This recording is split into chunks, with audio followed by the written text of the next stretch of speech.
मात्र 24 महीने के अंदर भारत 44,000 करोड़ रुपए खर्च करने वाला है। आखिर भारत ऐसा क्या हासिल करना चाह रहा है, जानेंगे क्या चल रहा है यहाँ पर। तो वहीं दूसरी तरफ समरथ को नहीं दोष गोसाई, ऐसा लगता है जैसे डोनाल्ड ट्रंप अपने फुल फॉर्म में चल रहे हैं। स्क्रीन पर एक वीडियो देख रहे हैं, ये वीडियो तब का है जब जो बाइडेन ने सारे हथियार छोड़ दिए अफगानिस्तान के अंदर ही और फिर अपनी सेना को निकाल लिया था, तब का है जब बौखलाए थे ट्रंप। इस वीडियो के बारे में भी डिटेल में बात करेंगे। जियोपॉलिटिक्स में बहुत कुछ चल रहा है, हमेशा की तरह जानने को मिलेगा बहुत कुछ। आइए जानते हैं इन खबरों को विस्तार से। तो फिर जैसा अंदाज है डोनाल्ड ट्रंप का, उस अंदाज में वापसी करी डोनाल्ड ट्रंप। आपको बता दूं, जिस वीडियो की मैंने बात करी, मैं चाहती हूँ कि इस वीडियो को थोड़ा सा आप सुने। You got a $50 million airplane. You got a $29 million gorgeous helicopter. We had every type of helicopter. Many of them brand new, literally out of the box. $70 million planes.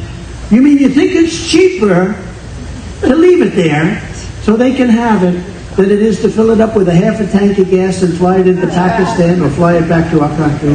You think, yes, sir, we think it's cheaper, sir. That's when I realized he was a fucking idiot. I'm sorry.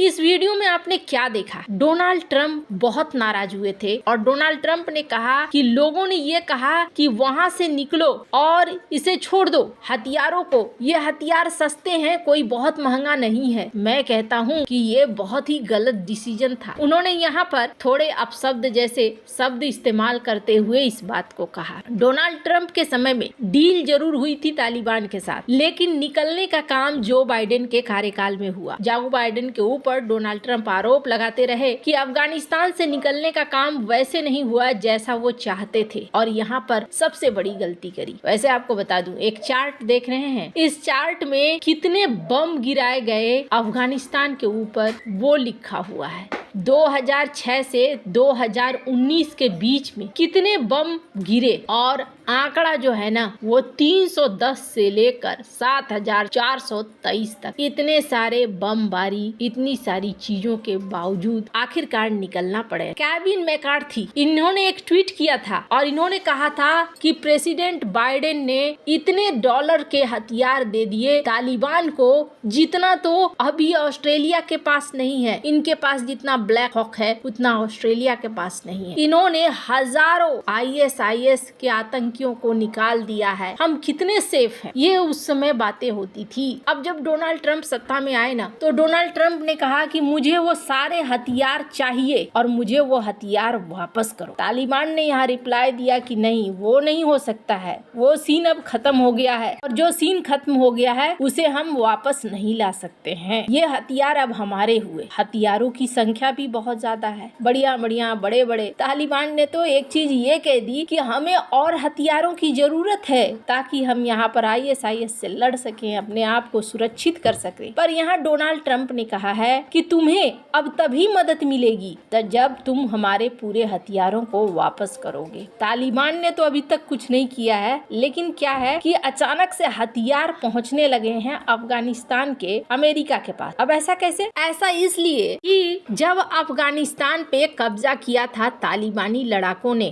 तब क्या हुआ था कि बहुत सारे अफगानी वायुसेना के लोग, अफगानी सेना के लोग अपने अपने हथियारों के साथ तजिकिस्तान भाग गए। इसके अलावे आसपास के और भी कई जगहों पर ये भाग। अब भागने के बाद क्या हुआ है, ये अपने साथ हेलीकॉप्टर्स भी लेकर चले गए थे, कुछ प्लेन लेकर चले गए थे, कुछ टैंक लेकर चले गए थे, कुछ व्हीकल्स के सहारे भागे थे। उन सबको अब वापस कर रहे हैं ये, और धीरे धीरे अमेरिका के पास उसके हथियार वापस पहुंच रहे हैं। हालांकि तालिबान इस चीज से नाराज है और तालिबान नहीं चाहता है कि ऐसा हो, पर यहाँ पर चीजें ऐसी हो रही हैं। खैर, जहाँ एक तरफ ये सब कुछ चल रहा है, वहीं दूसरी तरफ ग्रीस का पौराणिक कथा है और उस कथा में कहा जाता है कि एक बहुत बड़ा विशाल छतरी जैसी चीज थी जो कांस्य की बनी हुई, और ये जो छतरी थी, ये छतरी ग्रीस के एक द्वीप क्रेते की रक्षा करती, वहाँ से गुजरने वाले जहाजों पर पत्थर फेंकने वालों से बचाता था। इसी तरह एक फर्जी तुर्क बनाया गया जो शतरंज खेलने वाला एक मशीनी उपकरण था, मतलब शतरंज खेलने के लिए कोई नहीं था तो एक मशीन का निर्माण कर दिया गया था। इसे कहा गया फर्जी तुर्क, जो पूरी तरीके से शतरंज खेलने में माहिर और इसके साथ खेल होता था। कहा गया कि इसे 1769 में ऑस्ट्रिया की महारानी मारिया थेरेस को प्रभावित करने के लिए बनाया। तुर्क ने नेपोलियन बोनापार्ट के खिलाफ भी खेला और जीता, लेकिन वास्तव में ये एक धोखा था। दरअसल उस वक्त एक मानव शतरंज मास्टर मशीन के अंदर बैठा था जो इसे काबू कर रहा था।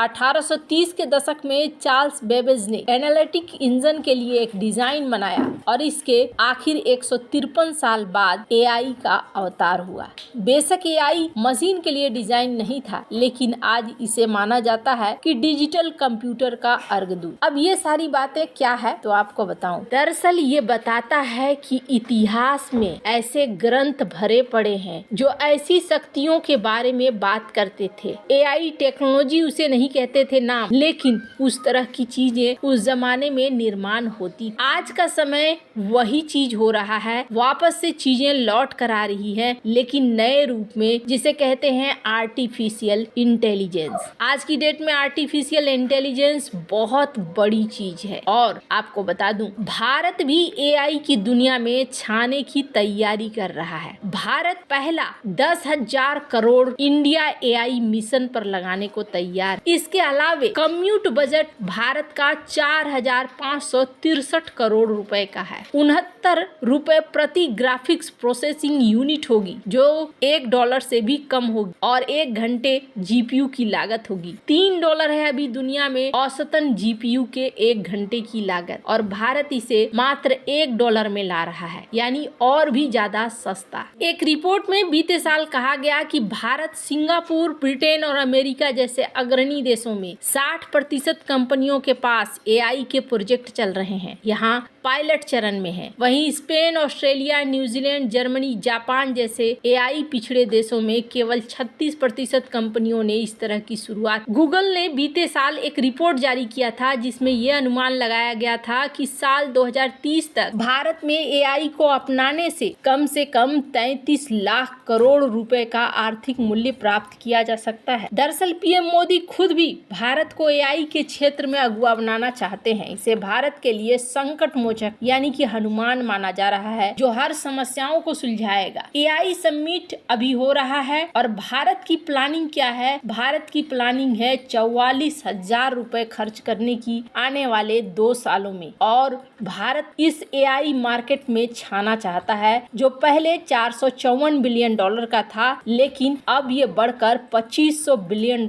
का साल 2032 तक हो जाएगा। और यहाँ पर जो फ्रांस में बैठक हो रही है, फ्रांस में बैठक इस दिशा में एक बड़ी पहल है। वैसे आपको क्या लगता है इन सब मामले में? आपकी क्या राय है? कमेंट कर जरूर बताएं। जल्द मिलते हैं अगले वीडियो में नई खबर के साथ।